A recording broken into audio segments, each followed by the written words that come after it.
There's a Bible verse that almost everyone uses. You've probably said it, heard it in sermons, and even posted it on social media.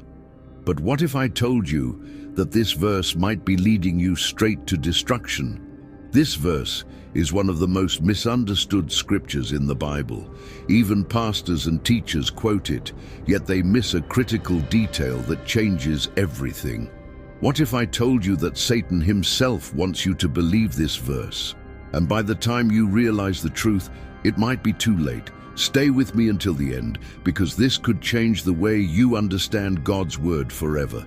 The verse in question is, "Judge not, that you be not judged." You've heard it before, right? Whenever someone is called out for their actions, this verse comes up. Judge not.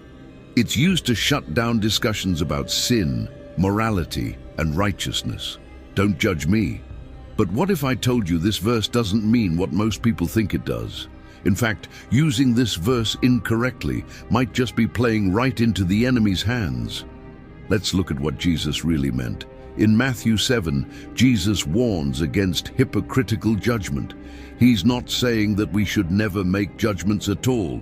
In fact, just a few verses later, he tells us to watch out for false prophets. Matthew 7:15. How can we do that if we don't use judgment?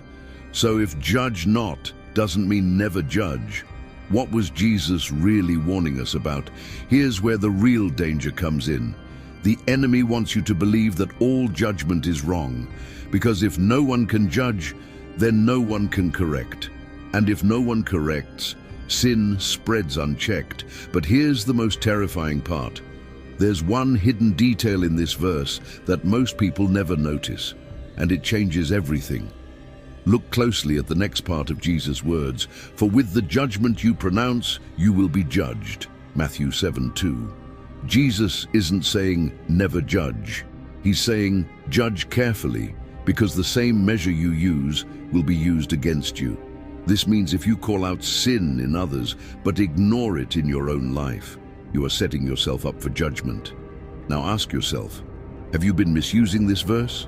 The good news is, God's word is clear. We are called to discern, to stand for truth, and to speak in love. But why is this verse so dangerous when taken out of context? People justifying sin, ignoring correction, avoiding accountability. When people use judge not to silence correction, they stop themselves from growing spiritually. They refuse discipline, ignore accountability, and ultimately distance themselves from God's truth. Jesus himself judged righteously. He exposed sin, rebuked religious hypocrisy, and stood boldly for truth.